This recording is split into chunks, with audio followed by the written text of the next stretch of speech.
num nível que é incompatível com a democracia, com a existência de limites democráticos. Estado pós-democrático é o novo livro do professor Rubens Casara, que também é juiz de direito.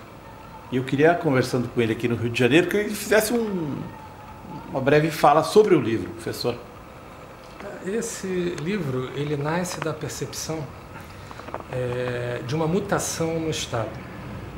O Estado democrático de direito, que era marcado pela existência de limites rígidos ao exercício do poder, e o principal desses limites era o respeito aos direitos e garantias fundamentais.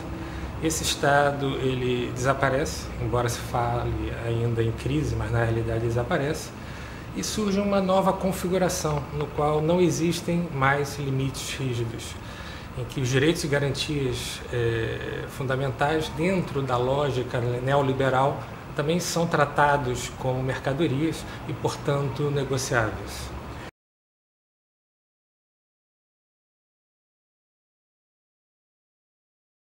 O Estado pós-democrático, ele reúne características que poderiam ser chamadas de pré-modernas. Há, de novo, uma união entre o poder político e o poder econômico, eles quase se identificam, e para que a razão neoliberal, o projeto neoliberal se concretize, é necessário um Estado forte na contenção dos indesejáveis.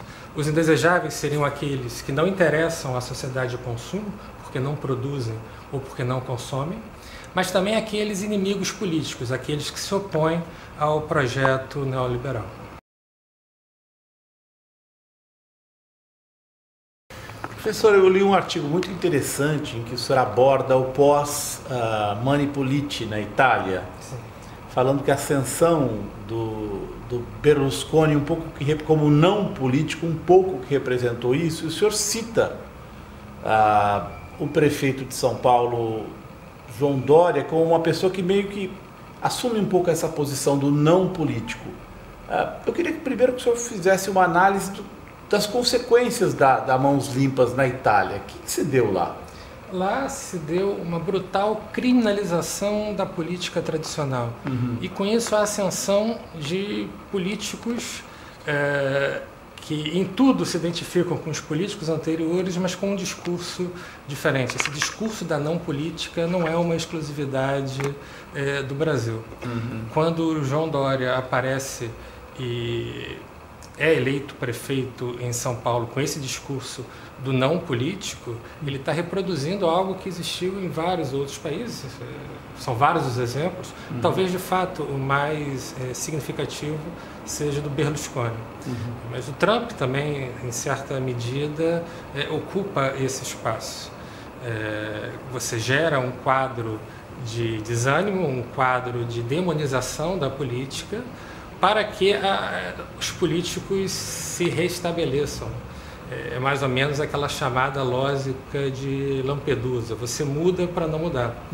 Você apresenta políticos com um discurso de ódio à política, fazendo a mais pura política. Entendo. O senhor também, anteriormente, escreveu um livro que é o Processo Penal do Espetáculo. O senhor pode falar um pouquinho desse livro anterior do senhor? O que é o processo penal do espetáculo? É isso que estamos assistindo no Brasil hoje?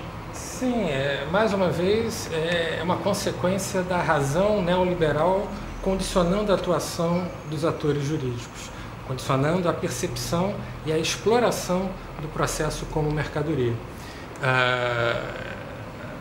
Se o processo tradicional, na tradição liberal, ele tinha uma função de garantir o devido processo legal, de garantir o respeito aos direitos e garantias fundamentais, o processo do espetáculo, o processo penal do espetáculo, ele aparece com uma dimensão de entretenimento. Ele é vendido a um grande público como um espetáculo, que tem por função, primordialmente, agradar aos espectadores. Professor, o juiz Moro de Curitiba, o seu colega de Curitiba, ele escreveu um artigo sobre a Operação Mãos Limpas, em que ele elogia muito o uso da imprensa, da mídia, como uma forma, descreveu ele elogiosamente, como uma forma de evitar que os políticos se organizassem para barrar os processos aos quais eles estavam sujeitos na Itália. O senhor vê da mesma forma a relação entre os juízes, os promotores e a mídia, essa história de vazar um processo que está em andamento, vazar uma prisão que ainda não, cujas provas ainda não foram apresentadas, uma prisão cautelar desse tipo provisória, que tem acontecido no Brasil, essa condução coercitiva. O senhor acha que são instrumentos necessários num país tão corrupto como é de fato o Brasil? A mídia é fundamental para a transparência, mas de que mídia nós estamos falando? Entendo. Uma outra questão, os vazamentos. Não raro esses vazamentos caracterizam ilicitudes. Você não pode pretender legitimamente combater ilícitos praticando ilícitos. Hoje se prende, se viola a liberdade de um indivíduo fora das hipóteses legais ou se relativizam as hipóteses legais com muita facilidade.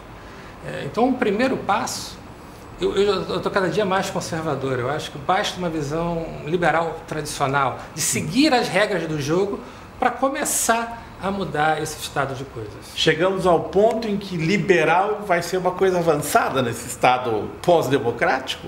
O liberalismo tradicional? Em especial no Brasil, em que os liberais verdadeiros desapareceram, né?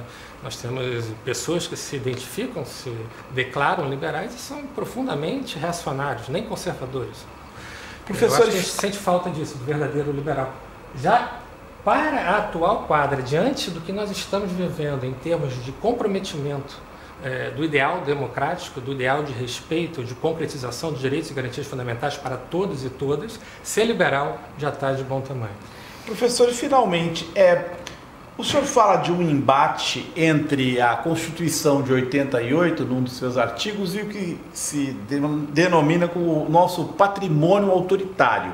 Primeiro, o que é o nosso patrimônio autoritário e como está se dando esse choque entre a afirmação da Constituição de 88 no Brasil, que é uma Constituição avançada para os termos brasileiros, e esse nosso patrimônio autoritário? Nós fomos lançados numa tradição profundamente autoritária. Uma série de representações, de visões de mundo que acredita, por exemplo, no uso da força em detrimento do conhecimento. Muito em razão da ausência de uma efetiva justiça de transição no Brasil, muito em razão da influência dos meios de comunicação de massa que reproduzem a solução de força como sendo a principal solução. Se criou também um medo da liberdade no Brasil. As pessoas têm medo de exercer a liberdade com todas as suas consequências, por isso acreditam em uma figura forte que venha dizer o que pode, o que não se pode fazer. Que é o messianismo jurídico? O messianismo jurídico, o messianismo bélico, o messianismo... Há pessoas que acreditam na necessidade da volta dos militares para decidir os rumos que o país deve ou não tomar. Então, tudo isso são sintomas dessa tradição autoritária. O Adorno, logo após a Segunda Guerra Mundial, quando ele estava nos Estados Unidos, ele resolve pesquisar aquilo que ele chamou de personalidade autoritária, para ver se nos Estados Unidos ele identificava os mesmos sinais que levaram à ascensão de Hitler na Alemanha. E ali ele traça algumas características que seriam características do pensamento autoritário. Se nós formos analisar essas características hoje no Brasil, muito provavelmente, em todas essas características, nós temos que confirmar ali um elemento autoritário na tradição brasileira. Desde aquele discurso simplificador, que reduz a complexidade dos fenômenos e transforma a própria política como uma mera briga, né, entre um pensamento binário, é bom, é mal, gosto ou não gosto, petralha e coxinha, como se tudo se resumisse a esses binarismos. Uma afeição a um sentimento que seria a mentalidade do que se identifica como sendo a mentalidade da classe média, que não necessariamente é o que a classe média pensa, mas esse afeto, essa ligação a esses valores tradicionais e conservadores, tudo isso que Adorno identificou como sendo um elemento da personalidade autoritária, hoje se faz presente no Brasil.